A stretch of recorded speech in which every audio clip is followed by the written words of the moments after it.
They fall through you every second, invisible, relentless, 10,000 per minute per square meter. Ghosts from the edge of space, raining down through atmosphere, stone and flesh, unnoticed, unstoppable, eternal. They pass through the walls of your home, through the planet itself, and through the core of your being without ever leaving a trace.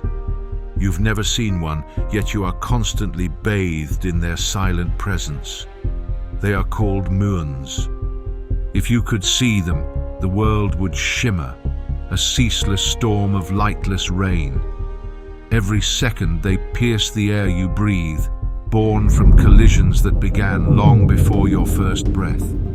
They are the messengers of the cosmos, falling endlessly, defying the decay that should have erased them long before they ever reached you. And yet, here they are, passing through your heart, your bones, your thoughts, as if the universe itself were whispering its existence through you. For most of human history, we believed matter was simple, solid, certain, composed of indivisible particles that behaved with reason. The world was structured, dependable, rational. From the first atoms of Democritus to the electrons of Thomson, we thought we were closing in on the final blueprint of reality. The electron became the emblem of precision, a particle so fundamental that all of chemistry, all of electricity, all of modern life could be drawn from its behavior. But in 1936, nature revealed her cruelty and her humor. In a California laboratory, Carl Anderson and Seth Neddermeyer studied cosmic rays in a cloud chamber, expecting to find more electrons or positrons tracing their elegant arcs through the mist. What they saw instead were tracks bending too little, as if made by something heavier, not a proton, not an electron, something in between, something no equation had room for, a second electron, a heavier twin. Anderson stared at the data, then muttered the words that would echo through the next century of physics. Who ordered that? It made no sense. The universe, as we understood it, had no need for such a particle. The muon had no place, no purpose. It was identical to the electron in charge and spin, yet inexplicably 207 times heavier, as though nature had repeated herself, but with added weight and decay. If the electron was the perfect instrument of matter, the muon was its discordant echo, and still it was real. That single discovery cracked the illusion of simplicity. It suggested something unthinkable, that the universe was not optimized, not minimal, not efficient. It was extravagant, redundant, repetitive. The muon's existence hinted that reality might be layered in ways we could not yet perceive, a pattern repeating at deeper and deeper levels. At first, we treated it as an inconvenience, a mistake to be catalogued, not understood. But over time, the muon refused to fade. It appeared in cosmic rays, in accelerators, in detectors buried under mountains. It emerged from the chaos of the upper atmosphere, from collisions of unimaginable energy, from the dying throes of peons born of starlight. It was not a rarity. It was a constant. Every minute, every square meter of Earth is struck by thousands of them. Muons reign through the oceans, through cathedrals, through your very DNA. Their half-life should prevent them from ever reaching the ground. They live only 2 millionths of a second before decaying into an electron and 2 neutrinos. Yet relativity, Einstein's great rebellion against common sense, stretches their lifespans as they fall at nearly the speed of light. The faster they travel, the slower their clocks tick. What should have been a blink becomes a breath. What should have been nothing becomes now. Time itself bends to let them exist. And in that bending lies the first crack in our perception of what's real. The muon is not stable, but it endures.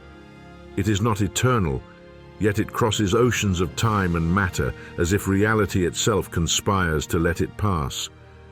It violates intuition, but not the laws of physics, a reminder that our laws are written by those who have not yet learned the language of the universe. When scientists began to build the standard model, the sacred geometry of modern physics, the muon was reluctantly given a home. It was placed beside the electron as a member of the lepton family, one of 12 known building blocks of matter. But even there, it stood apart. Its very existence demanded the universe repeat itself, as if nature herself were running a simulation, iterating the same design with heavier copies, for reasons we still cannot explain. If the electron is the melody, the muon is the harmony, fleeting, resonant, unseen. And as our technology evolved, so too did our fascination. Particle colliders revealed that muons appeared in the most violent events: the collapse of stars, the birth of new particles, the collisions that recreated the first moments of creation. Every time we peered deeper into the quantum sea, the muon drifted into view like a recurring memory. It was no longer a mistake, it was a message. The ordinary world of physics, of atoms and energy, of symmetry and reason, began to unravel. Beneath its surface lurked this strange visitor, this second-generation ghost, whispering that our understanding was only a beginning. If an electron could exist, and a heavier copy could follow, what else might the universe be repeating? The muon forced us to ask a question we had never dared to confront.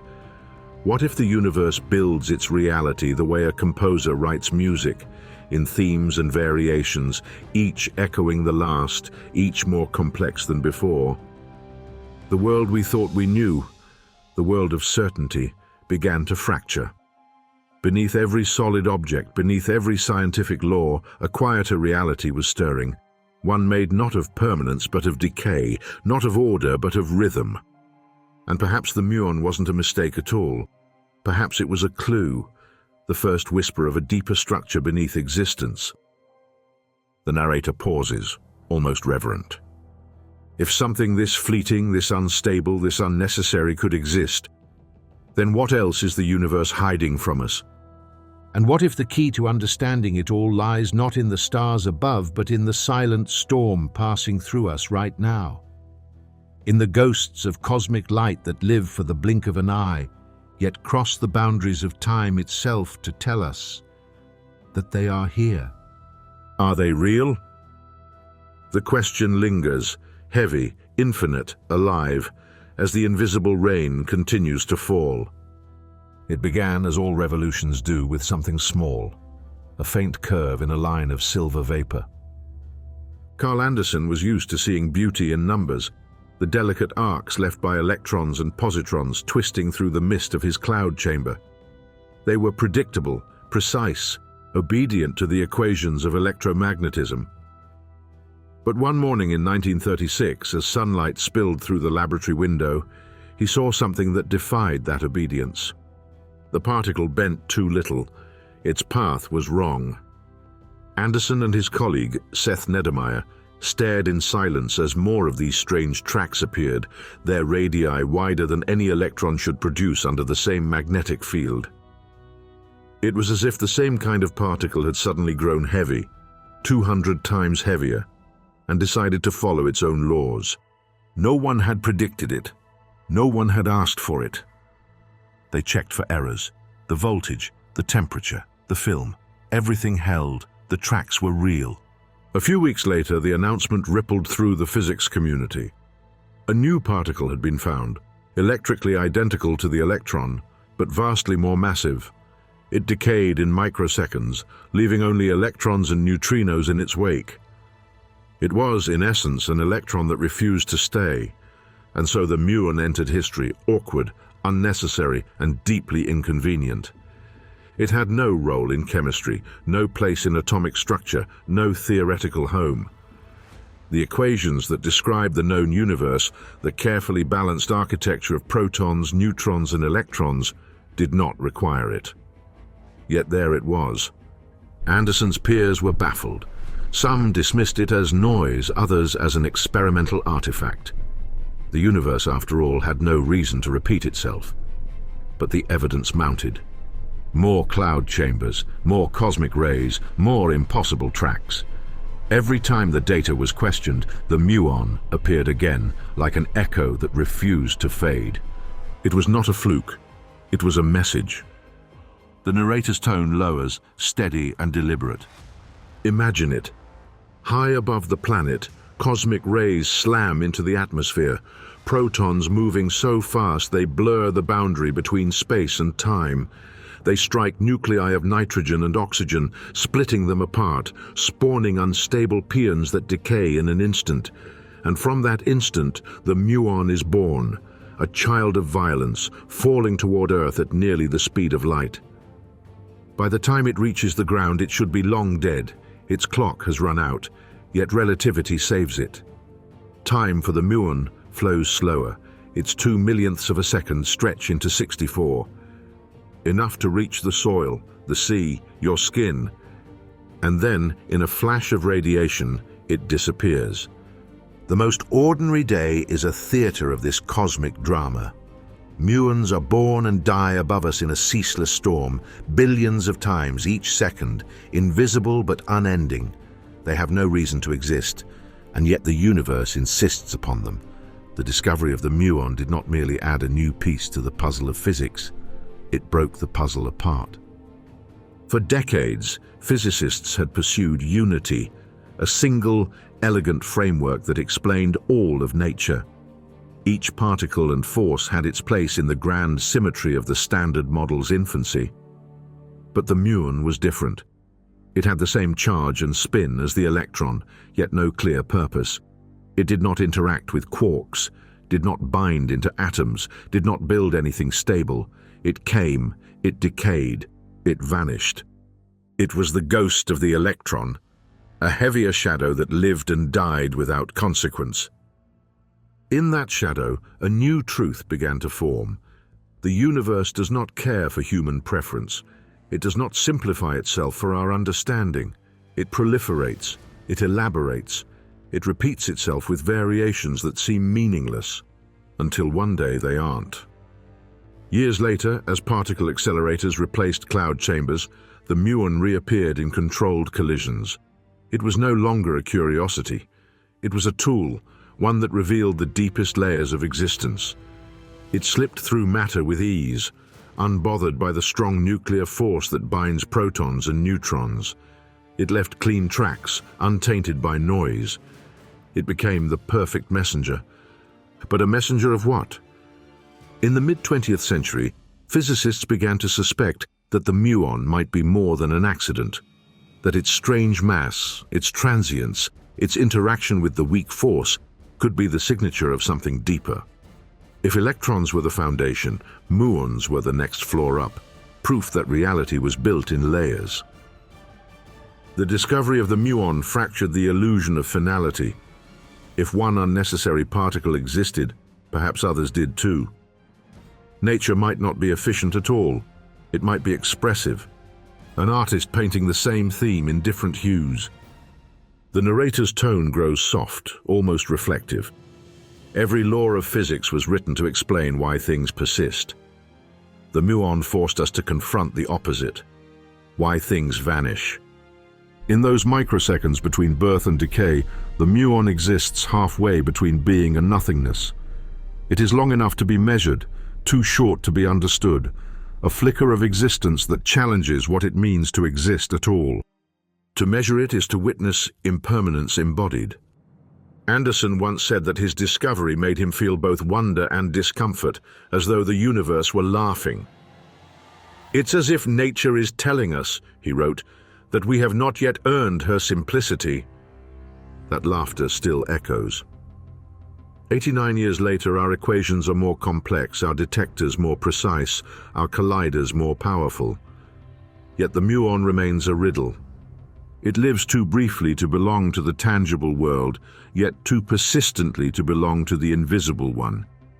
It stands between reality and imagination, the proof and the question in the same breath.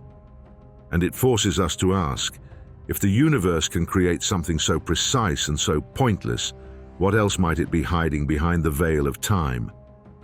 For every law that holds, there is a particle like the muon that bends it. For every certainty, there is a shadow that disagrees. And perhaps that is what makes it so dangerous. because in its quiet defiance, the muon revealed the possibility that the universe itself is not finished, that reality is still being written, particle by particle, anomaly by anomaly. It was quite literally the particle that shouldn't exist, and yet there it was. The moment we found it, the known world cracked open. The universe, it seemed, was not what we thought it was. And that was only the beginning. The discovery of the muon was supposed to be a triumph, another brick in the growing cathedral of physics. Instead, it became a fracture line. At first, scientists tried to tuck it neatly into the architecture of known matter to explain it away as a heavier electron with no deeper significance. But the universe does not make replicas for convenience.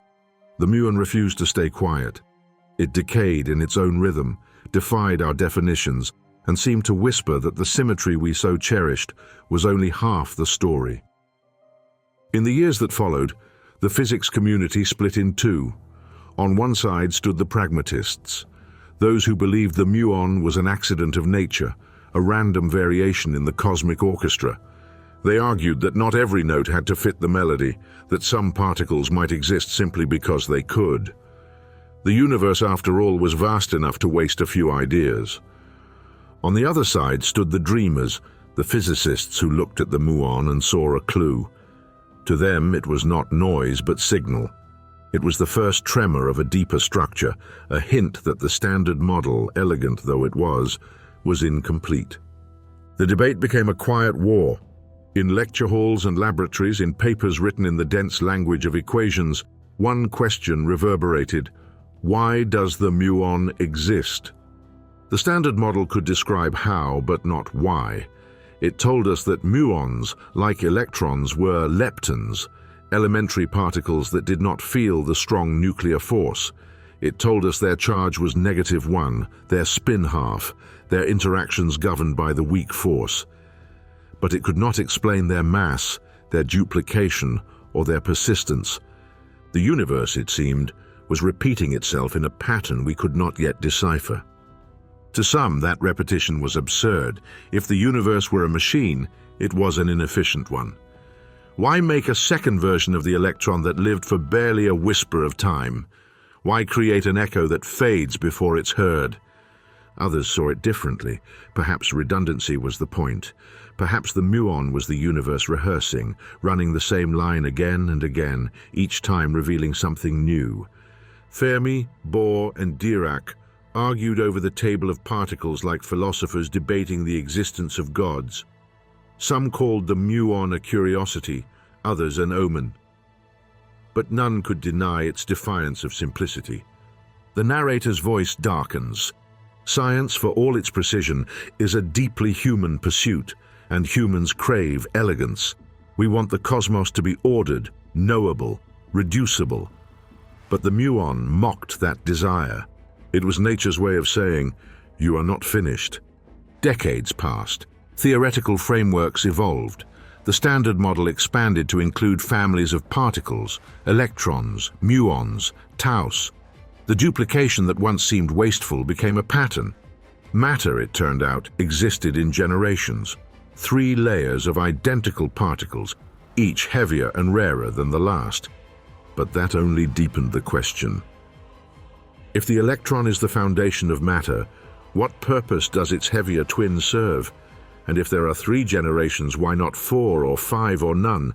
What determines the ladder of mass and decay that links them? No one could answer. By the dawn of the 21st century, the debate had transformed. The question was no longer about the muon's existence, but about what it revealed. At Fermilab, scientists began to measure the muon's magnetic moment, its tendency to wobble when exposed to a magnetic field. The theory predicted a value of G = 2, but quantum mechanics added tiny corrections. The muon, surrounded by a swarm of virtual particles popping in and out of existence, should deviate by a fraction of a fraction. The standard model accounted for all of it, every contribution from photons, gluons, quarks, neutrinos. But the experiment told another story. The muon's magnetic field didn't match the math.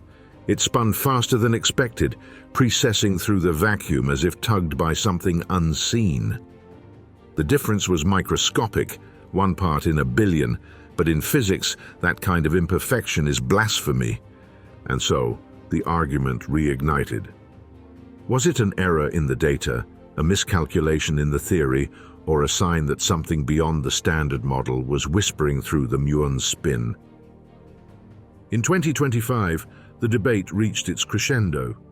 Fermilab's Muon G2 experiment released its final results. The discrepancy was no longer a hint, it was a declaration, a 5 sigma deviation, 5 standard deviations away from chance. The odds of it being a mistake were 1 in 3.5 million. Something was out there, bending the behavior of the muon, nudging its motion through space-time. The scientists who had once dismissed it as trivial now faced a possibility they had spent their careers avoiding, that the standard model, the most successful theory in the history of science, was incomplete. The narrator pauses, voice low, almost reverent. The debate was never really about the muon. It was about us. Our need for order, our fear of chaos, our reluctance to admit that the universe is larger than our imagination. The muon was proof that reality does not end where our equations do, that there are forces, particles, perhaps even dimensions still hidden behind the veil of what we call the known. It is a humbling thought that the entire edifice of modern physics might hinge on a particle that lives for 2/10,000ths of a second. The debate continues even now. The theorists rebuild their models. The experimentalists refine their instruments. The skeptics still shake their heads, but beneath it all the muon remains what it has always been, a quiet defiance. A reminder that the universe is under no obligation to make sense to us.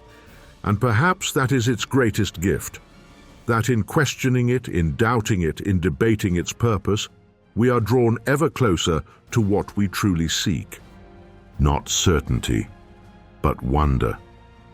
At some point, curiosity becomes surrender. The line between what we study and what we feel dissolves, and we cross from the world of measurement into the world of mystery. The moon is that threshold. For a long time, we tried to keep it in the realm of reason, a data point, a quirk of mass and decay. But the closer we looked, the more it refused to stay confined. Its very existence bends our logic until it begins to sound like myth. A particle that shouldn't survive, yet does. That shouldn't matter, yet defines the limits of everything we know. It is the twin of the electron, yet it lives a different life entirely. It moves through the cosmos not as matter, but as a kind of memory, a fleeting echo of something older. Every muon born in the upper atmosphere carries within it a record of a cosmic collision that happened tens of kilometers above our heads. Each one is a story told in particles instead of words. The narrator's voice grows hushed, almost reverent.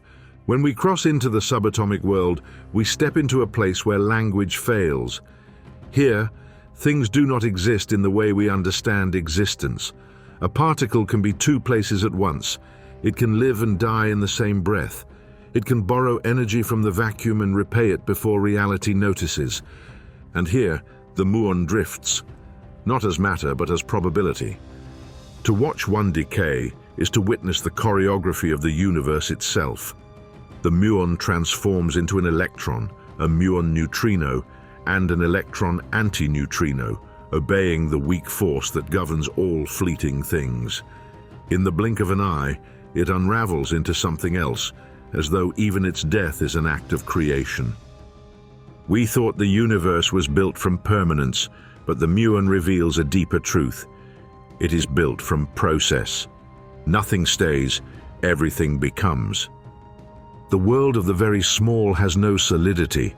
It is a realm of fluctuations, of uncertainty, of trembling potential, and the muon, heavier than the electron but untouched by the strong nuclear force, moves through that realm like a phantom through mist. It leaves traces, but not footprints. It exists only in relation to the fields that shape it, to the detectors that glimpse it, to the forces that govern its brief dance. The narrator continues, his tone now almost meditative. In the human world, we define reality by endurance. A mountain is real because it lasts. A thought is fleeting, therefore suspect. But in the quantum world, endurance is irrelevant. There, truth is measured in probability, in the likelihood of being, not the guarantee. And the muon of all things lives at the razor's edge between the two. Its lifetime, 2 millionths of a second, is enough for it to exist as something measurable, something knowable, and yet it is also brief enough to remind us that reality itself might not be continuous. It may be a pulse, a flicker, moments of being separated by gulfs of nothingness. To enter the realm of the muon is to abandon the comfort of continuity. We are no longer looking at particles as objects, but as events, brief intersections of energy and observation. The muon's presence is a relationship between itself and us. When it is not observed, it is everywhere. When it is measured, it collapses into a point, a number, a record of what was. The act of seeing defines it, and that realization that nothing is truly real until it interacts is the quiet doorway to the universe's most humbling secret. Perhaps the universe does not exist independently of observation. Perhaps reality and perception are entangled. Perhaps the cosmos is not a static structure but a conversation between matter and meaning, between particle and mind. The muon is our first taste of that revelation. It is what happens when the abstract becomes visible for just long enough to prove that it's there. As technology advanced, the threshold widened. At CERN, the Atlas detector began catching glimpses of Higgs bosons decaying into muons, a process so rare that it occurs only once in 50,000 Higgs events. Yet that faint whisper confirmed that even the most fundamental field in the universe, the Higgs field that gives mass to all things, interacts with these ghosts. The Higgs decays into muons. Reality itself decays into muons. We cross the threshold not through faith but through evidence, through the undeniable fact that the fleeting and the eternal are inseparable. The narrator's voice lowers again, more intimate now. When we discovered that muons do not just pass through matter but through time, surviving longer when they move faster, experiencing moments that for us would stretch into eternity, we realized we were no longer talking about physics alone. We were talking about perception, about the nature of time itself. Einstein's equations predicted it, but the muon lives it. To watch a muon fall from the upper atmosphere and reach the ground is to watch time itself bend around existence. From its point of view, the fall takes less than the blink of an eye. From ours, it lives 30 times longer than it should. Both are true. Both are real. And so, we step across the line. We begin to see that the laws of nature are not walls, but bridges, each one connecting one reality to another. The muon is one such bridge. It connects the cosmic to the quantum, the ephemeral to the eternal, the measurable to the unknowable. And like all bridges, it demands something of us before we cross. It asks that we leave behind certainty, that we let go of the idea that reality is fixed, that existence is permanent, that truth can be pinned down. The moment we do, the world begins to shimmer. The boundaries blur, time dilates, probability breathes. And for a moment, brief, impossible but unmistakable, we glimpse the architecture behind the illusion. A world not built from things but from relationships, not from particles but from patterns, not from being but from becoming. And standing in that threshold, we realize the muon is not a particle at all.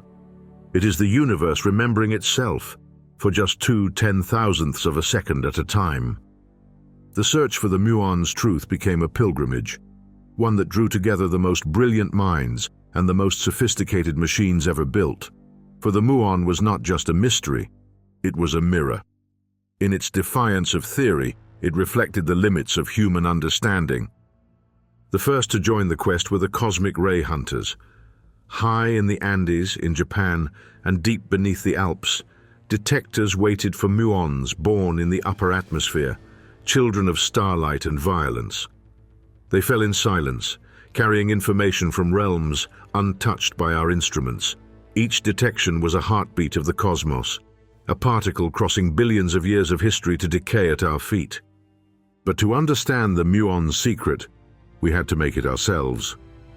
At Fermilab, the circular room hums with electricity. Inside, a 14-meter ring of superconducting magnets bends a beam of muons, forcing them into perpetual motion. Their spins precess like gyroscopes, wobbling as they feel invisible hands tugging at them from the quantum void. Sensors count each rotation, each flicker of magnetic defiance, until the data resolves into something unmistakable. The muon is not spinning as it should. It is being whispered to by something we cannot see. The anomaly, small as it seems, breaks the symmetry of the known universe. Something beyond the standard model is reaching through the veil, altering the muon's magnetic moment. Physicists have begun to call it the fingerprint of the unknown, yet not all who search believe. For every believer in new physics, there is a skeptic, armed with equations and caution. They argue that the anomaly could be an illusion, the product of uncertainty in how quarks and gluons, the chaos of the strong force, influence the vacuum. They build new lattice models of quantum chromodynamics, recalculating the contribution of virtual particles with ever finer precision. Perhaps, they say, the muon is not disobedient. Perhaps we have simply misheard the tune. But each new correction brings the same result. The muon remains out of step, like a dancer who knows a rhythm no one else can hear. Allies emerge in unexpected places. At CERN, the Atlas experiment watches the Higgs boson, the very particle that gives mass to everything, decay into two muons. It happens rarely, 1 in 50,000 times, yet it happens just enough to confirm that the Higgs and the muon are linked by something deeper than mere mass. The numbers show a deviation, slight but suggestive. It could mean that the Higgs itself behaves differently in the presence of the muon, as though even the foundation of reality respects its strangeness. In Japan, a new kind of experiment is taking shape. Laser plasma accelerators, no larger than a room, create beams of muons 1,000 times denser than anything before. They are clean, portable, and powerful enough to peer through stone. Archaeologists dream of using them to map lost cities beneath deserts, to see into the heart of the Great Pyramid without touching it. Engineers use them to probe reactor cores, to study the Earth's magnetic field. And yet, every use is also a test, a measure of whether these ephemeral visitors obey the same laws when we harness them. So far, they do not.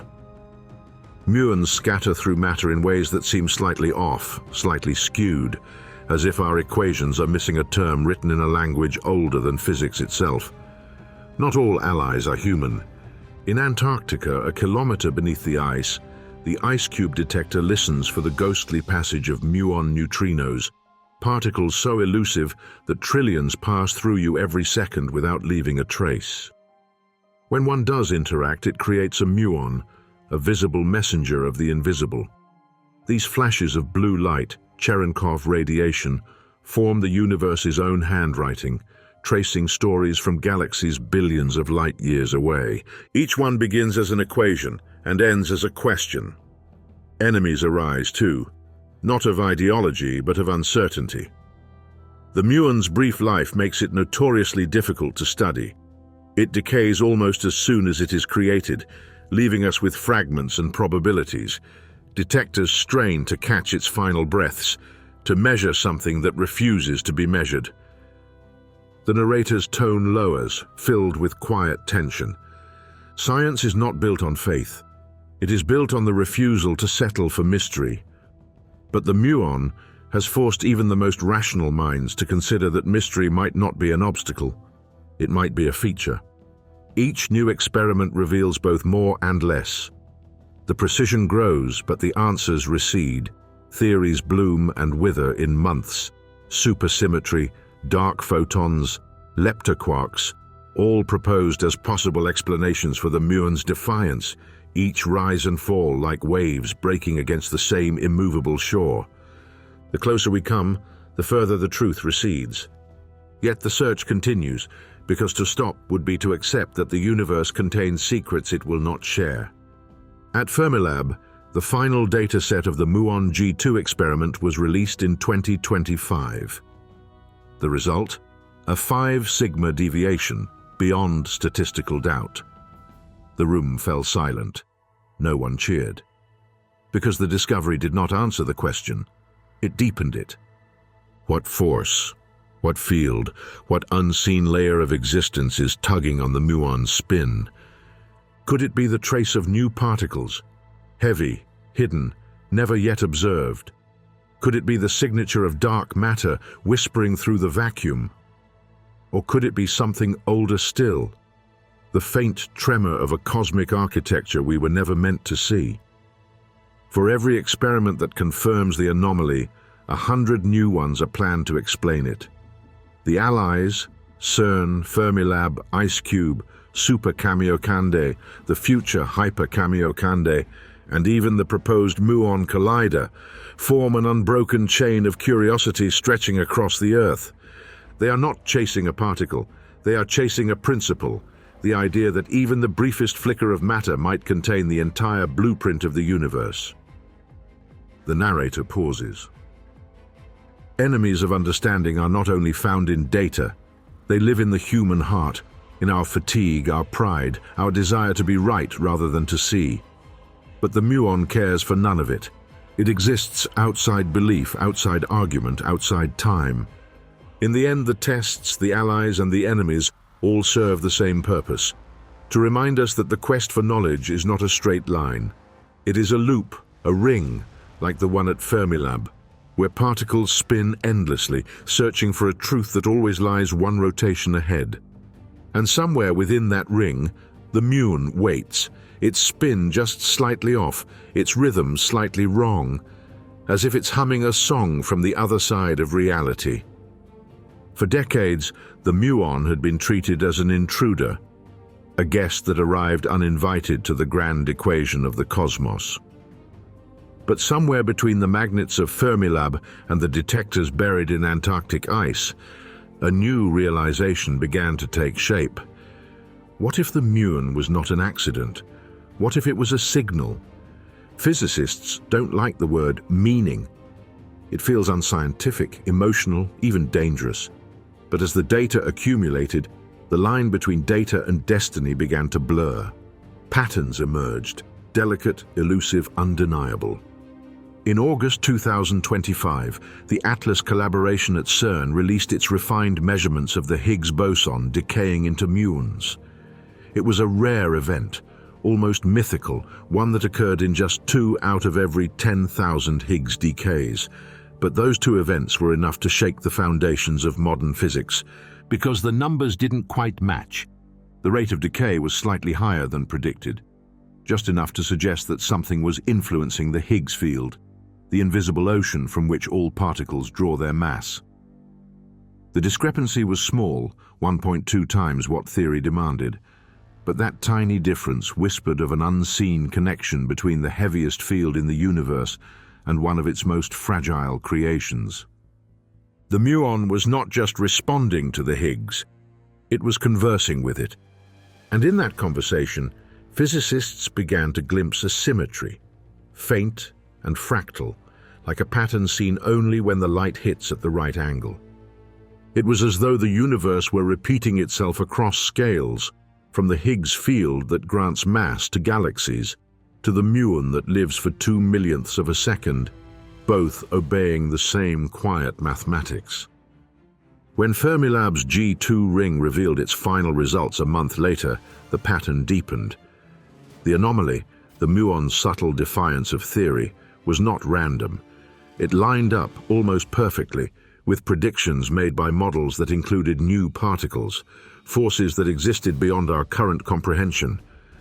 Leptoquarks, supersymmetric partners, dark photons, names for things we could not yet see, but which might be shaping every atom, every breath, every star.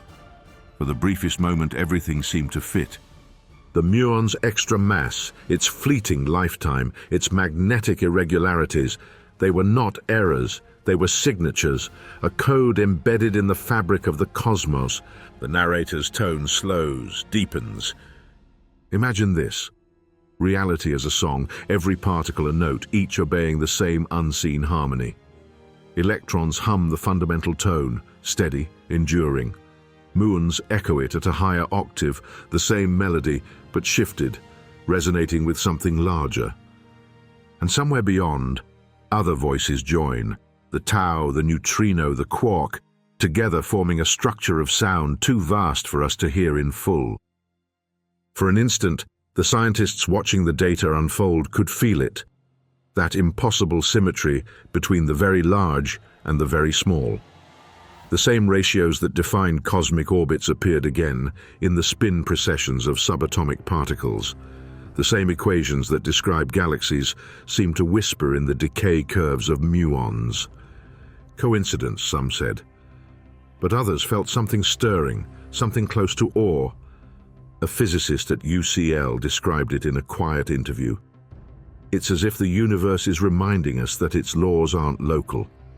They don't stop at the scale of stars or atoms. They're everywhere.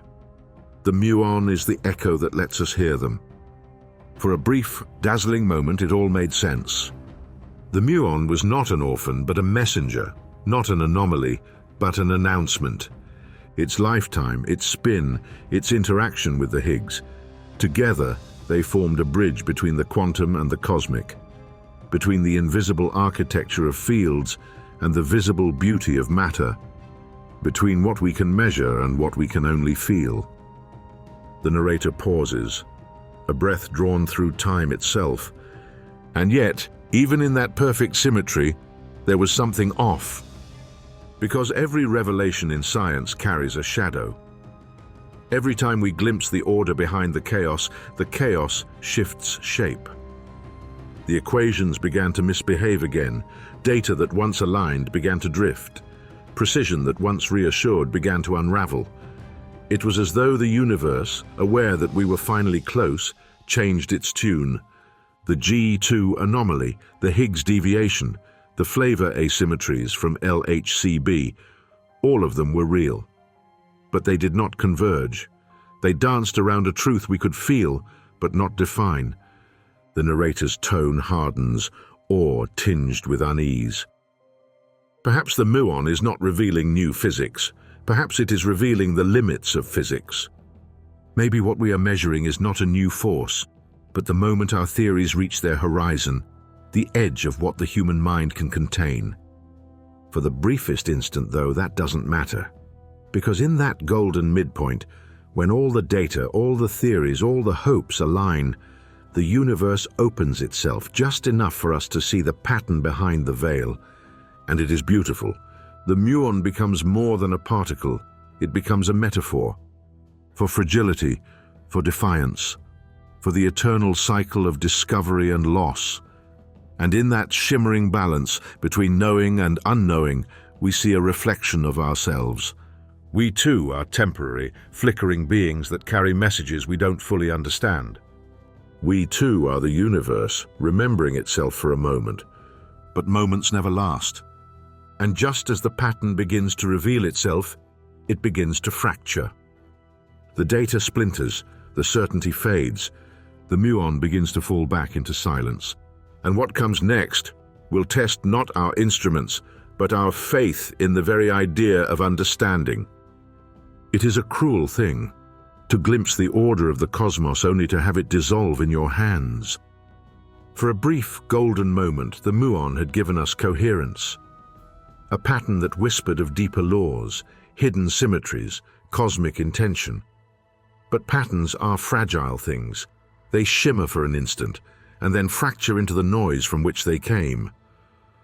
The data from Fermilab was supposed to unite theory and experiment. Instead, it divided them more than ever. Lattice QCD, the intricate mathematical scaffolding used to calculate the contribution of quarks and gluons to the muon's magnetic moment, returned new results, and they did not agree. The anomaly that had promised to open the door to new physics now trembled on the edge of statistical uncertainty. Depending on which dataset you trusted, the deviation was a revelation or an illusion.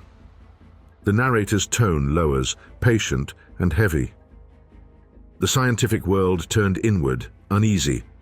Theories that once gleamed with hope began to fade beneath the cold light of skepticism.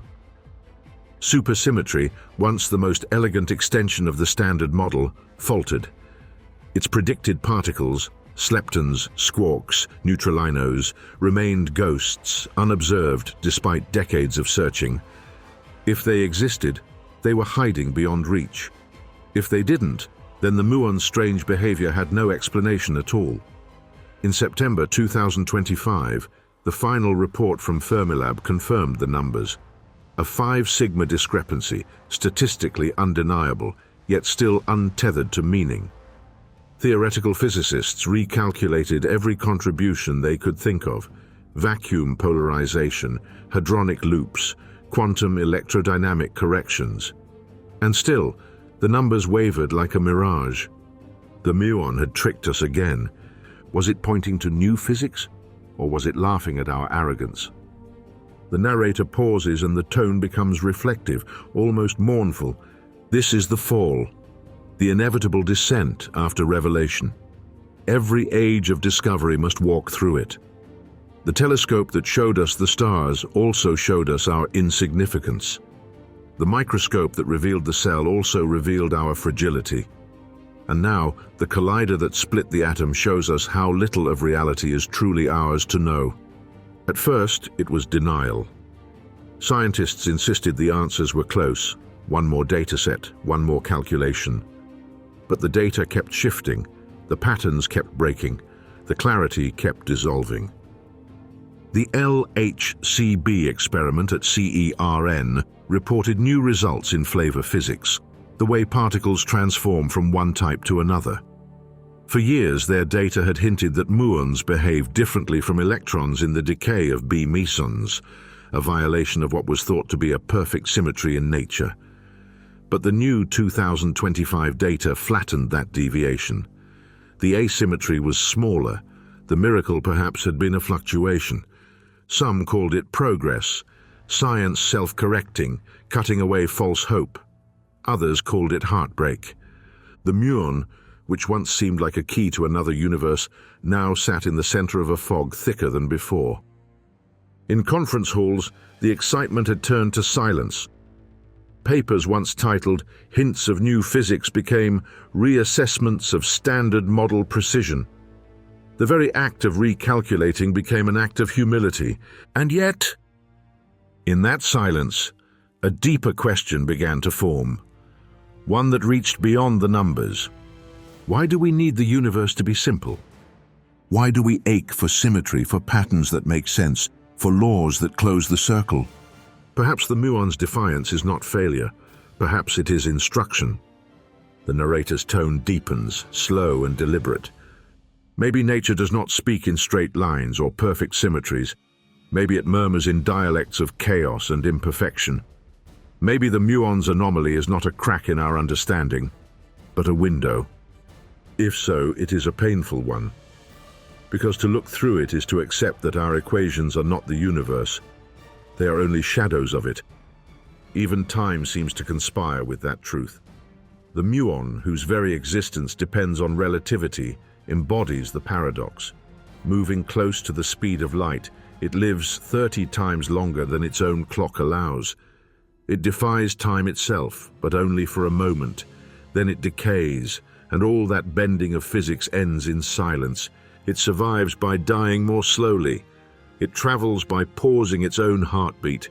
And we, in our own way, do the same. We stretch our minds against the boundaries of what can be known. We twist the rules, we extend our reach, only to discover that our triumph is temporary, our understanding fragile, our meaning fleeting. The muon is a reminder that knowledge is not ascent. It is oscillation. We rise, we fall, we rise again. The fall of the muon's mystery was not a failure of science. It was the natural recoil of the universe protecting its last secrets. And perhaps that is mercy, because what lies beyond the veil of the known may not be something we are ready to see. Still, the experiments continue. The collider rings still hum, the detectors still count, the equations still evolve. We keep chasing the fleeting shimmer of the impossible. Because we must. Because that is what it means to be human. And somewhere, between the precision of mathematics and the poetry of failure, we begin to understand. The muon was never meant to be solved. It was meant to be felt.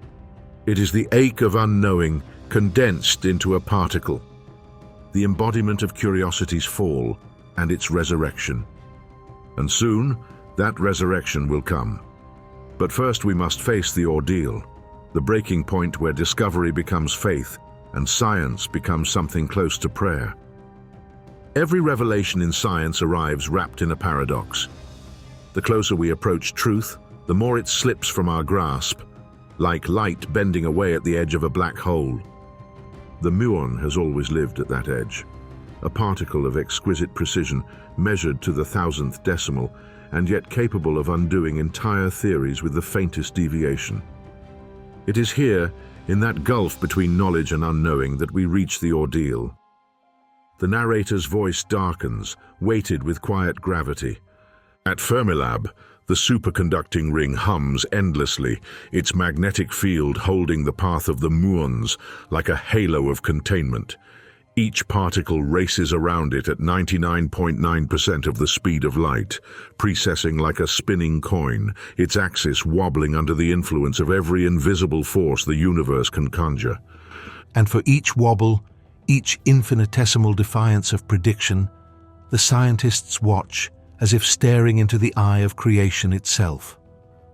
What are they seeing? Not a particle, not a spin, not even data. They are witnessing the moment where reality hesitates, where the equations that govern it begin to tremble. Something beyond the standard model is whispering in that tremor, something vast and subtle, bending the rules by a breath. To some it looks like chaos, to others, design. The muon's magnetic moment, that tiny measure of how it responds to a magnetic field, is more than a number. It is a confession. It tells us that the vacuum we thought of as empty is alive.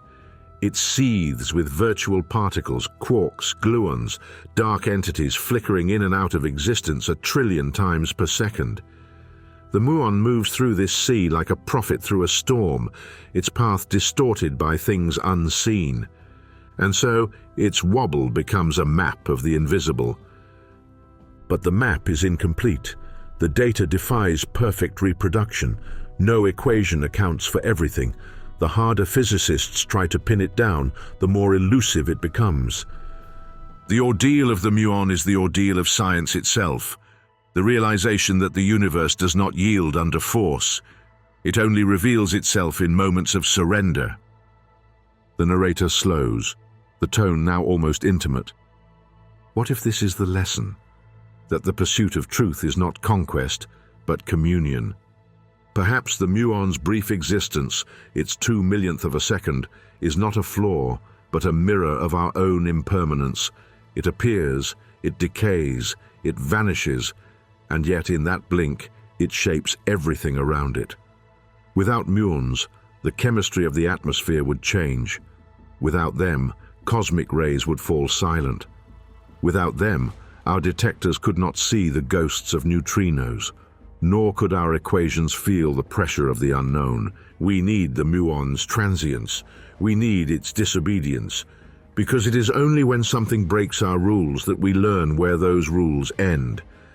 In the summer of 2025, a small experiment in Japan used a laser plasma accelerator to create the most intense beam of muons ever produced. A controlled storm of particles so fast and so pure they could pass through meters of stone without scattering. They used it to image the interior of solid metal, to see the voids within structures that even X-rays could not penetrate. The results were startling, not because of what they saw, but because of what they didn't. The muons revealed harmonics in the material's density that defied known physical behavior, vibrations at scales smaller than atomic lattice spacing. It was as though the particles were responding not just to matter, but to information embedded within it. No one could explain it. But quietly, a few began to wonder whether the muon was not just a particle of matter, but a participant in something larger. A resonant link between the physical and the informational, the measurable and the abstract. In its dance between existence and decay, it seemed to encode a language that could only be spoken in probabilities. A field physicist from Kyoto put it simply, the muon doesn't just move through space, it talks to it. And that is where the ordeal deepens. Because if the muon interacts with the fabric of space, not merely through forces, but through information, then we are forced to confront an idea once reserved for philosophy. That reality itself is aware of being measured. Every muon that spins in a magnetic field, every one that decays into an electron and two neutrinos, every one that leaves a track in a detector, is part of a grand conversation. Between matter and mind, between order and entropy, between creation and observation. It's not a metaphor, it's the physics of existence. The narrator's voice grows softer now, but charged with intensity. When the muon finally decays, the universe does not mourn its loss. The energy is conserved. The story continues. Nothing is wasted, not even uncertainty. Perhaps that is the message we've been missing, that instability is not failure but function. That fleetingness is how the universe remembers to renew itself.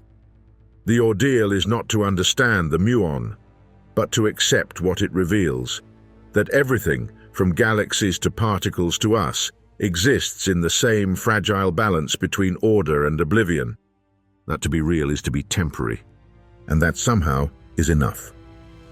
In the cold rings of Fermilab, in the tunnels of CERN, in the ice of Antarctica, the muon continues its endless act of vanishing. It refuses our categories, resists our equations, and yet it leaves behind a trace of something unmistakable, coherence, born from chaos. The ordeal changes those who witness it. Scientists begin to speak with reverence. The boundaries between religion and reason blur, not in superstition, but in humility. The muon has become the smallest sermon ever written, its verses measured in microseconds, its gospel hidden in the trembling of a magnetic field. The ordeal is over when we stop demanding that the universe explain itself and start listening to the silence between its answers. Because in that silence, something speaks. And that something may be the universe itself, remembering through the muon that it is still unfinished. There comes a moment in every search when the question ceases to be external, when the instruments hum and the data stabilizes, and suddenly you realize the thing you've been hunting has been staring back all along. The muon's secret was never hidden in its mass or its decay. It was in the way it existed, briefly, completely, and without hesitation. After decades of measurement, misinterpretation, and awe, physicists began to sense a strange kind of peace in the chaos. The muon's rebellion was not disorder, it was balance, a dynamic equilibrium between being and vanishing, between certainty and possibility. The narrator's tone softens, filled with gravity and calm. We had been searching for permanence in a universe that is built entirely on transience, and the muon, in its brief flicker, revealed the opposite of what we expected, that meaning does not come from lasting, but from participating. In the sterile corridors of Fermilab, surrounded by machines that cost billions and measure reality with picosecond precision, a quiet idea began to take hold, one that transcended mathematics. Perhaps reality isn't made of matter but of relationship. The muon interacts not just with fields and forces, but with context. Its magnetic moment, its decay, its very presence are all shaped by what surrounds it, by the sea of virtual particles, by space-time curvature, by observation itself. Remove those, and it has no definition. The muon is not a thing, it is an interaction. And so are we. For a century, physics has been a search for objects, particles, masses, constants. But what if the universe isn't built from things, but from events, from fleeting connections between the measurable and the imagined? In that light, the muon's instability becomes its gift. Its lifetime is not a flaw, but a message. That existence is made of moments, not monuments. The narrator grows contemplative. It is easy to forget that we too are temporary, that every atom in our bodies, every breath, every thought will one day return to the quiet balance from which it came. Yet in that impermanence lies something profound, participation in the grand unfolding of the cosmos. The muon does not resist decay. It embraces it, transforming itself into new forms. An electron, neutrinos, energy radiating into the void. Its death is creation. Its end is beginning. It does not cling, it contributes. And that perhaps is the great truth we have been circling. The universe does not waste, nothing disappears. It only changes state. Even the anomaly that shook physics, the tiny deviation in the muon's spin, begins to take on new meaning. Maybe it was never an error or a clue to hidden particles.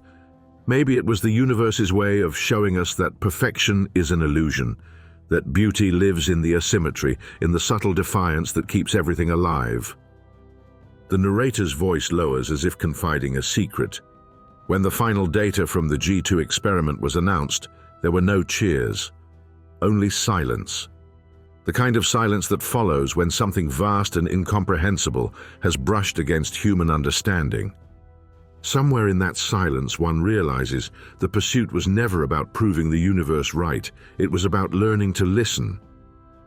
The muon has no words, but it speaks in a language older than speech. Every precession, every decay, every improbable survival through the thick air of our atmosphere is a syllable in that cosmic sentence. You are not separate. You are made of this. We are not observers standing apart from the quantum world. We are participants in its unfolding. Consciousness itself may be one more field, delicate, entangled, feeding back into the equations we once thought objective. The muon doesn't ask us to understand the universe. It asks us to join it. And so, physicists begin to look at their detectors differently, not as tools of domination, but as instruments of communion. Each collision, each spark of light, each fleeting signature of a decaying particle becomes a kind of prayer, an act of connection between mind and matter, mathematics and meaning. For the first time, the field feels alive, in a way it always was. The muon's rebellion led us full circle, from chaos to coherence, from failure to faith. It reminded us that science is not about taming mystery, but about walking beside it. We had searched for permanence and found participation. We had searched for perfection and found grace. The narrator pauses, almost whispering. Every moon that falls from the sky carries the story of creation, of stars exploding, of fields vibrating, of space-time breathing. And when it reaches the ground and vanishes, it leaves that story behind in everything it touches. So perhaps the reward is not knowledge, but recognition. That we too are made of fleeting things, and that to exist even for an instant is to take part in something infinite. The muon dies, the data fades, the experiments end. But what it revealed remains. A quiet knowing that beneath the equations and the theories, the universe is not a machine, but a mind. And in that mind, every particle, every star, every thought remembers. There is a moment, after the thunder of discovery fades, when silence feels heavier than truth. That is the moment when knowledge returns home, not to laboratories or equations, but to the quiet chambers of the human mind. The muon's journey, for all its strangeness, was never just about physics. It was about us. We once believed that reality was a thing outside of ourselves, solid, objective, indifferent. The cosmos was a cold machine, its particles mere gears grinding in eternal indifference. But the muon changed that. It taught us that even the most fleeting fragment of existence cannot be separated from the act of observing it. To watch the muon is to alter it. To define it is to destroy its uncertainty. To measure it is to participate in its life. And in that realization lies the quiet revolution, that consciousness is not apart from the cosmos, it is a part of it. The narrator's tone grows intimate, as though confiding in the listener. Every muon that falls through your body, and thousands do each second, is a messenger from the stars. Born in collisions that predate memory, it passes through mountains, oceans, skin, bone, and continues undisturbed, as if matter itself were a dream. You will never feel it, but it feels you. Its decay slows slightly inside you, time bending under the pull of your mass, your warmth, your gravity. For a fraction of a heartbeat, you are written into its story, a curve on its invisible trajectory. And when it vanishes, you remain changed, though imperceptibly so. The universe has touched you and kept moving. That is the secret the muon reveals. That we are not isolated beings adrift in a dead cosmos. We are currents within it. We are how it knows itself. In that sense, every scientific revelation is a kind of homecoming, not a conquest of mystery, but a return to belonging. The muon's brief existence mirrors our own. We appear, act upon the world, leave behind a trace of energy and memory, and vanish. Yet within that impermanence lies meaning, because to exist, even momentarily, is to transform what came before. The narrator pauses, the tone now reflective, almost tender. At Fermilab, when the last of the muons decays and the detectors fall silent, the scientists stand in the soft hum of cooling machinery. They know they have measured something sacred, not divine, but undeniable. For just a moment they have seen the universe reveal its handwriting, then quickly erase it again, as if to remind us that revelation is a privilege, not a right. We like to think of science as progress, an upward march towards certainty. But perhaps it is a circle. Each discovery leads us not outward but inward, returning us to the same question in new form. What is real, and what does it mean to be? The muon offers no answers, only reminders. That even in the smallest moments, a spin, a decay, a passing breath, the entire cosmos is contained. Its patterns echo in us. Our lives are longer, but not different. Our joys, our fears, our loves, they are all precessions, oscillations in a greater field. We are not the observers of reality, we are the instruments of it. The narrator's voice deepens. Think of how the muon travels, born in violence, falling in grace, surviving longer than physics should allow. It should not reach the earth, and yet it does. It bends time itself to fulfill its brief destiny. And is that not what we all do? We move through a universe that was not designed to remember us, and yet somehow we leave traces, art, stories, equations, love. We stretch the briefness of existence into something enduring. Like the muon, we fight decay not through resistance but through participation. Because existence is not about permanence, it is about influence. The muon dies, but in dying, it transforms, and so do we. When it falls into an electron and two neutrinos, its energy diffuses through space, becoming light, warmth, movement. Nothing lost, only changed. Perhaps that is what it means to return, not to go back, but to continue in a different form. The scientists will write their papers, refine their theories, build their next machine. They will search for more anomalies, new whispers from the quantum. But somewhere deep down they already know. The search is not about discovering what's out there. It's about remembering what's in here. The narrator's tone softens to a near whisper. The muon has no permanence, yet it has power. It reminds us that even the briefest flicker of life can alter the structure of the infinite. And if that is true for a particle that lives for 2/10,000ths of a second, How much more so for us, creatures who can love, imagine, and dream.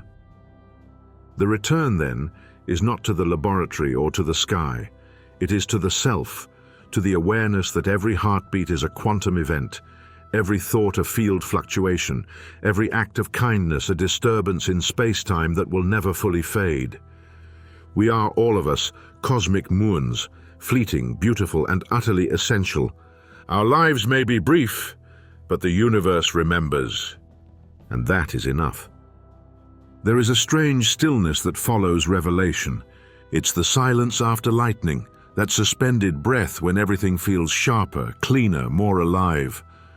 The muon story could have ended at its decay, a brief flicker of existence swallowed by statistics. But truth, once glimpsed, has a way of returning. And what returns now is not the particle itself, but what it has awakened in us. The narrator's tone deepens, filled with awe and gravity. For centuries we've looked outward, to planets, to atoms, to galaxies, as if knowledge were a frontier to be conquered. We built machines to see further, to measure finer, to pierce the veil. And yet it was the smallest thing, the most fleeting, that finally turned the mirror back toward us. The muon showed us that reality is not a hierarchy of things, but a network of relations, each dependent, each aware. In its brief existence, it carries the memory of the cosmos, of stars that died before our sun was born, of collisions that birthed the very elements that form our blood. And though it lives only 2/10,000ths of a second, it never truly disappears. Its decay is not an ending, but a continuation. Its fragments become the seeds of new phenomena, its energy dispersed into the endless ocean of creation. That is resurrection, not in the mythic sense, but in the physical one. To end is to begin again. To vanish is to return in another form. The narrator pauses, letting the words breathe. We have always feared impermanence.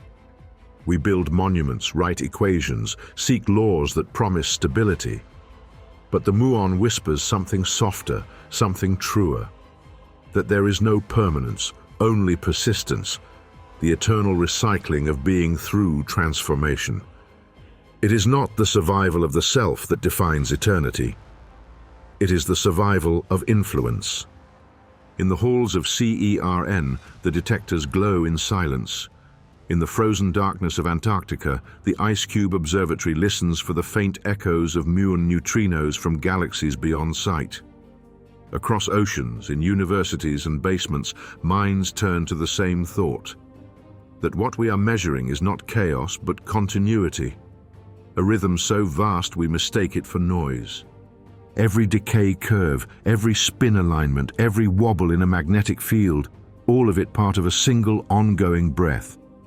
And as that realization settles, something changes.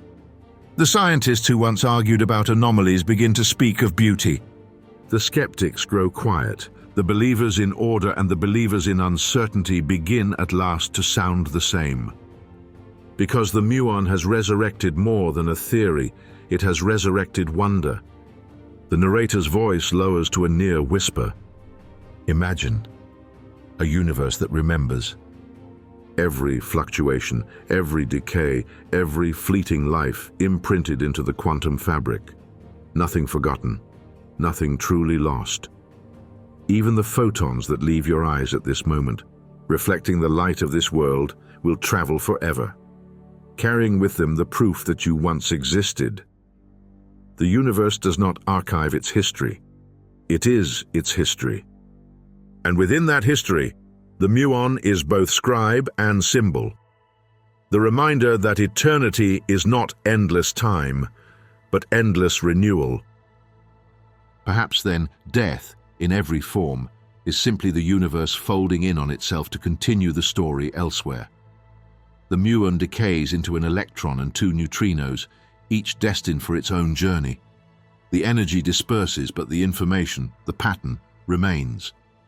And if that is true for the smallest of things, why not for us?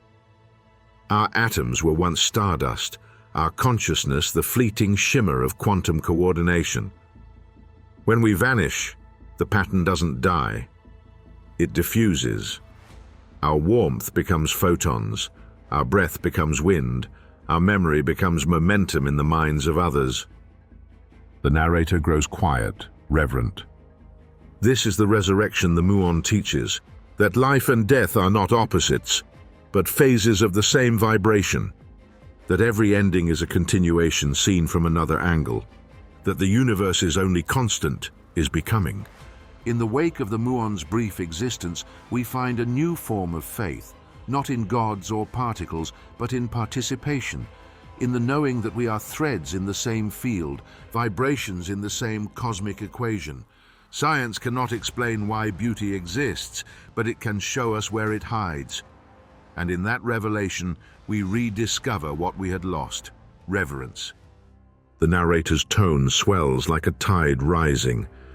To measure the muon is to stand at the edge of mystery and realize that the mystery itself is alive.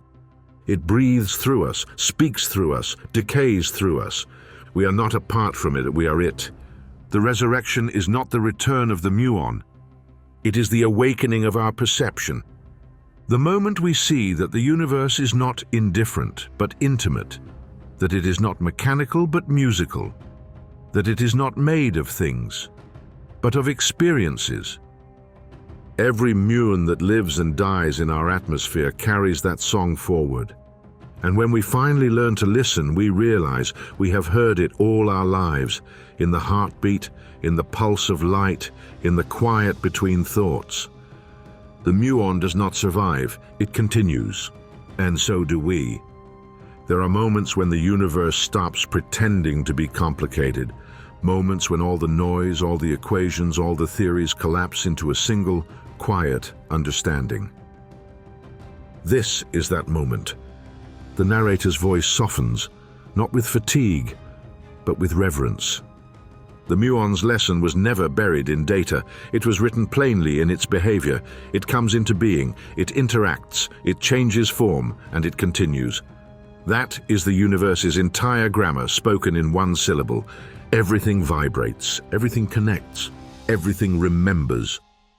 We've spent centuries trying to define reality through permanence, through the things that endure. But the muon reveals a truth so simple, so beautiful, that it feels like remembering something we already knew, that endurance is not the proof of reality, participation is. Reality is not a thing to be observed, it is an act to be joined. The narrator pauses. The silence feels cosmic, the kind of silence that comes not from absence, but from comprehension. The muon, the smallest traveler in the cosmic ocean, embodies the very principle that gives existence its meaning. It doesn't resist decay, it flows through it. It doesn't seek to remain, it seeks to continue. And that is the essence of everything. Stars are born, burn, and collapse, yet their light crosses billions of years to reach our eyes. A breath leaves your body and becomes part of the atmosphere, then the wind, then the rain. A thought you have today might outlive you in the mind of someone you'll never meet. The universe is not permanent, but it is persistent. And the muon, in its brief glow of existence, is the smallest unit of that persistence. It is the signature of continuity written into the laws of physics. The narrator lowers his tone, like a teacher sharing the final truth. Everything that exists is made of this same pattern: appearance, transformation, return. The atom, the star, the soul, all obey the same quiet geometry. We think of death as an ending, but to the universe, it is a rearrangement. We think of time as linear, but to the muon, time bends, stretches, yields. We think of reality as external, but every act of observation folds us back into it. It is not matter that defines the cosmos. It is memory, the echo of each interaction, the record of every transformation. The muon decays, but the information of its existence cannot be erased. It lives on in the quantum fields that birthed it, in the ripples it left behind. Its memory is woven into the next generation of particles, into the fabric of every force, into the subtle hum of the vacuum itself. In that way, nothing truly dies. It only changes its syntax. The narrator's voice grows even quieter now, calm, assured, infinite. If you listen carefully, you can feel it. That subtle vibration beneath all things. It is the resonance of the universe remembering itself. Every beat of your heart, every pulse of electricity through your nerves, every flicker of thought, it's all made of the same rhythm. That rhythm is not random, it is recursive.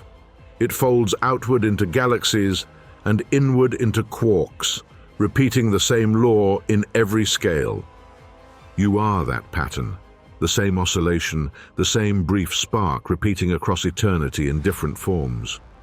The muon is not a particle, it is the proof that the universe is alive, not as a being, but as a becoming.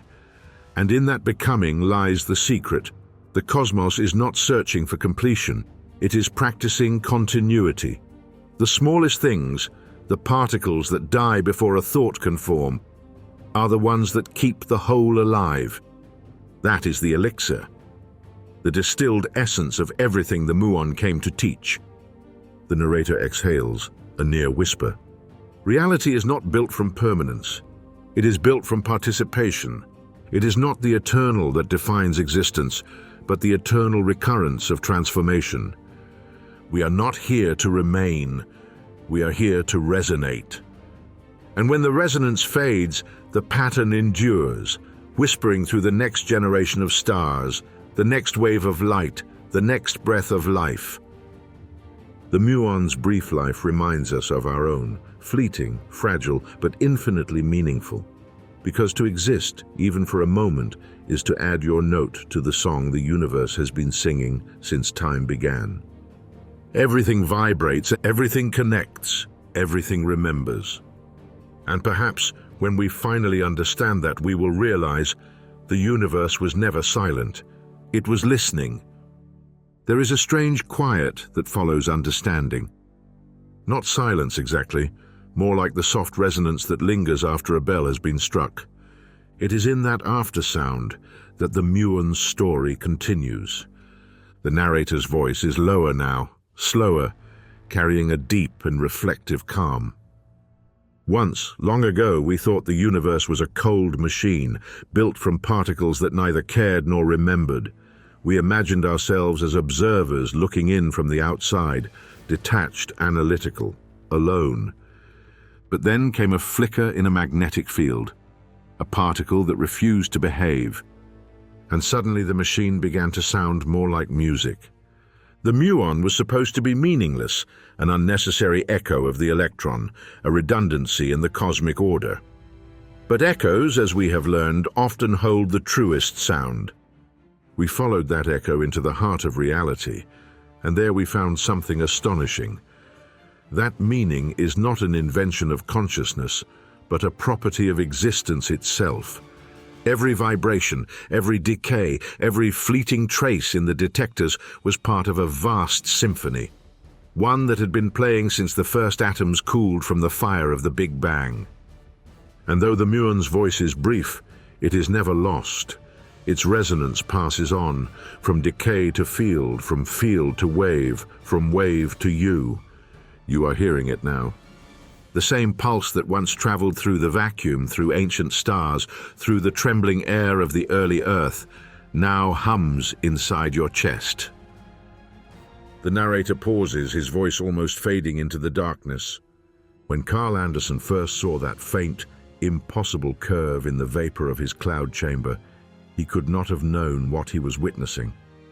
A new particle, yes, but also a reflection of something older, the universe, glancing at itself.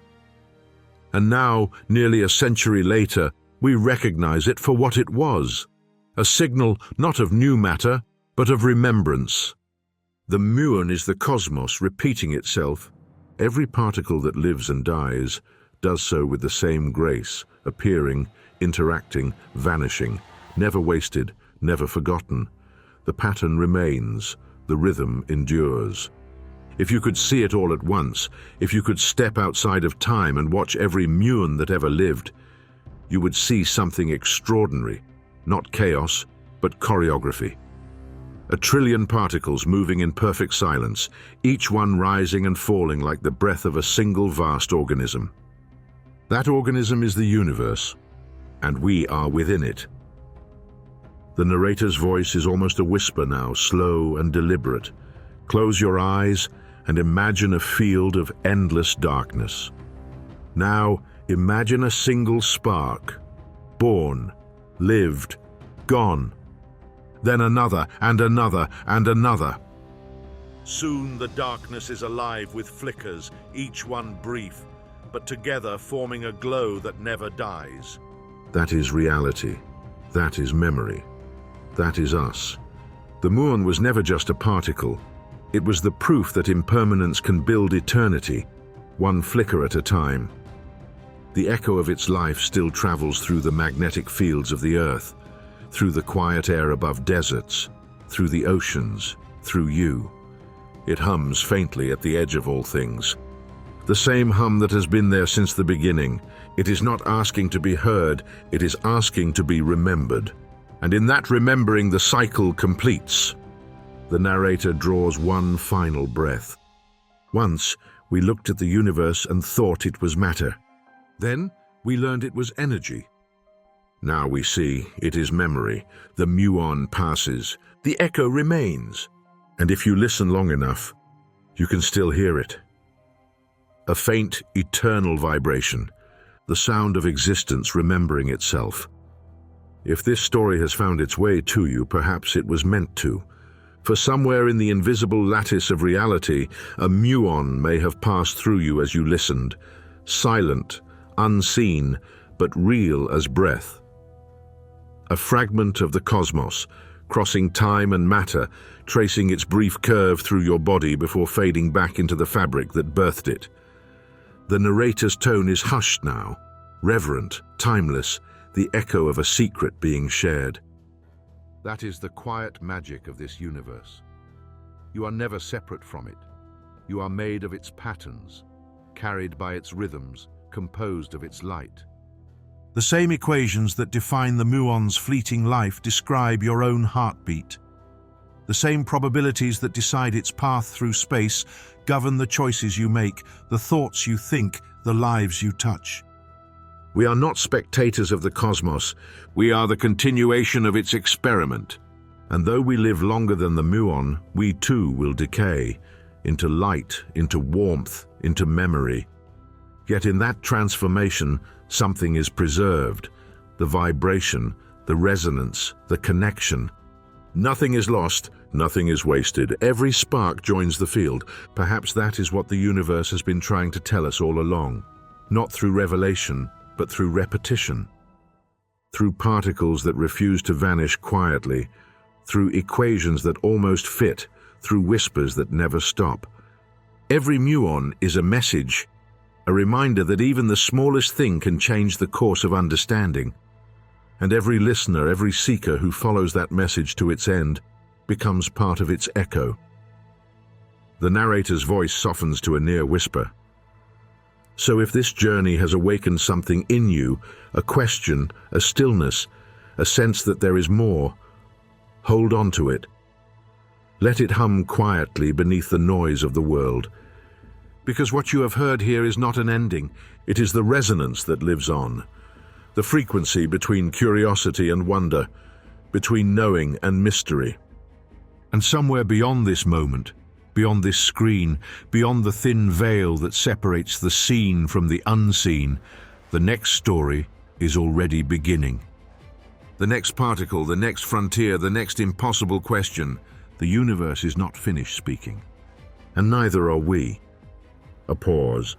Then, in a voice like a closing note, if this journey has stirred something within you, if it reminded you that even the smallest things contain infinity, then there are more frontiers ahead. Keep listening. Keep wondering and remember. Everything vibrates. Everything connects. Everything remembers. In the end, we return to where it all began. A faint arc, suspended in vapor. A line so delicate it might have been a trick of the light. Carl Anderson leaned over his cloud chamber that morning in 1936, unaware that he was about to see the universe reveal its handwriting. A thin track curled through the mist, elegant, perfect, and wrong. It should have bent more. It should have behaved like every other electron he had ever seen, but it didn't. It carved a path of defiance, as though the laws of physics had paused for breath. He took the photograph, and in that frozen moment of silver and glass, the universe changed direction. The narrator's tone is quiet now, slow, contemplative, weighted with the gravity of memory. That curve, faint and fleeting, became the seed of everything that followed. Every equation written, every accelerator built, every sleepless night spent parsing data, all of it began with that one impossible line, a whisper in the fog that said, "You do not yet understand me." Nearly a century later, that whisper still echoes. Not in the chambers of a laboratory, but across oceans, through the hearts and minds of those who look up at the night sky and feel the pull of questions too large for words.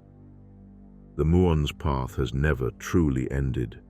It continues to arc, not in mist now, but in meaning. The narrator's voice deepens. Every discovery begins with disobedience. Every revelation begins as an error. We build our walls of certainty, and the universe, kind as it is cruel, sends something small to unmake them. Sometimes that something is a particle. Sometimes it is an idea. The muon was both. It should not have existed, and yet it did. It should not have reached the ground, and yet it does.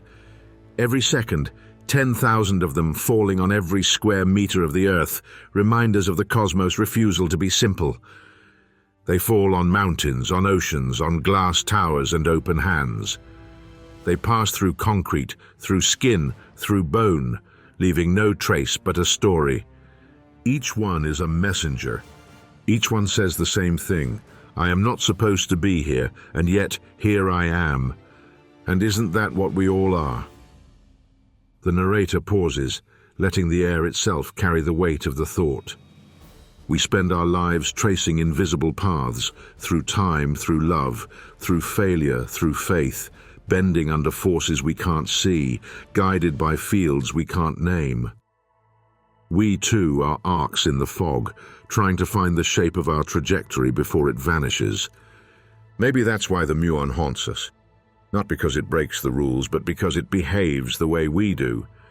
It appears from nothing, lives briefly, leaves quietly, and changes everything it touches.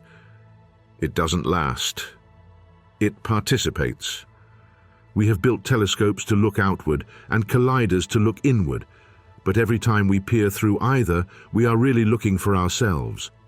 And there, in the muon's brief flicker, we found our reflection. Transient, luminous, unfinished. The narrator's voice softens. We think of time as a line, moving forward. But the muon's journey suggests something else, something cyclical. It lives, it decays. Its remnants become part of what gives birth to new particles. Information persists, energy transforms, and the pattern continues. What if the universe is not aging but remembering? Every decay, every death, every ending is not a loss, but a reconfiguration, a retelling of the same story in a different voice. The muon may live for 2/10,000ths of a second, but in that instant it touches eternity. It becomes part of a continuum stretching from the birth of stars to the birth of thought. And in that continuum there is no hierarchy, no separation, only resonance. We call it physics, but it feels like grace. The narrator exhales. Perhaps the greatest misunderstanding in science is that discovery is about control. It never was. It is about recognition, about seeing something small and realizing it was there all along, about looking at a faint arc in a chamber of mist and feeling the weight of the infinite behind it. Anderson didn't just discover a particle, he uncovered a mirror. When he saw that track, he wasn't seeing the muon. He was seeing the universe watching itself through him. The same thing happens every time we wonder why the night sky exists, or why time flows, or why love hurts. Every act of curiosity is the cosmos turning its gaze inward, through us, trying to understand its own reflection. We are not apart from the equation. We are the variables it uses to solve itself. The narrator's tone becomes almost a whisper now, low, reverent, eternal. If you stand outside on a clear night, somewhere far from the noise of the world, and look upward, the muons are falling all around you, invisible, countless, silent. They pass through mountains, through clouds, through your heart. Each one a thread, weaving you into the same tapestry that binds the galaxies. You will not feel them, you cannot stop them. But they are there, carrying with them the memory of stars, the logic of creation, the quiet truth that connection is stronger than decay. That is the echo the universe leaves behind when it speaks through small things. Every muon that has ever lived carries the same story. That reality is fleeting. That meaning is not found in how long something lasts, but in how deeply it participates. And that nothing, not even the smallest flicker, is ever truly alone. We measure its spin. We graph its decay. But the real experiment is happening within us, in the way we respond to what it reveals. Perhaps that is the hidden symmetry of it all, that the universe needed a mind to marvel at its patterns, and so it created one. It needed a voice to describe the music of the atoms, and so it gave us language. And then it gave us the muon, to remind us that even the briefest note is part of the song. The narrator grows almost silent, as though speaking directly into the listener's thoughts. One day, all our machines will rust, the laboratories will quiet, the data will fade, but the pattern will remain. In the atoms of our children, in the light of new stars, in the slow hum of existence continuing itself. Because the universe doesn't remember through monuments. It remembers through moments, through a breath, through a heartbeat, through a particle that refused to vanish quietly. The camera would close on that same image from the beginning, the faint, impossible curve in a cloud of vapor, the one that began it all. Only now we know what we are looking at. It isn't just a track, it's a sentence written by the universe in the only language it truly knows, transformation. And if you listen carefully, you can still hear it, the soft, steady hum beneath all things, the echo of the muon, the sound of matter remembering to become, the reminder that even what is brief can be infinite.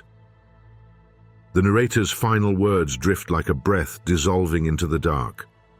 Everything we are, everything we see, everything we love, all of it for just a moment, was a muon, and in that moment, it was enough. Thank you for joining us on this extraordinary journey through the universe here on Frontiers of Infinity. If this glimpse into the unknown has sparked your curiosity, be sure to subscribe and join us, where we unravel the darkest mysteries of space.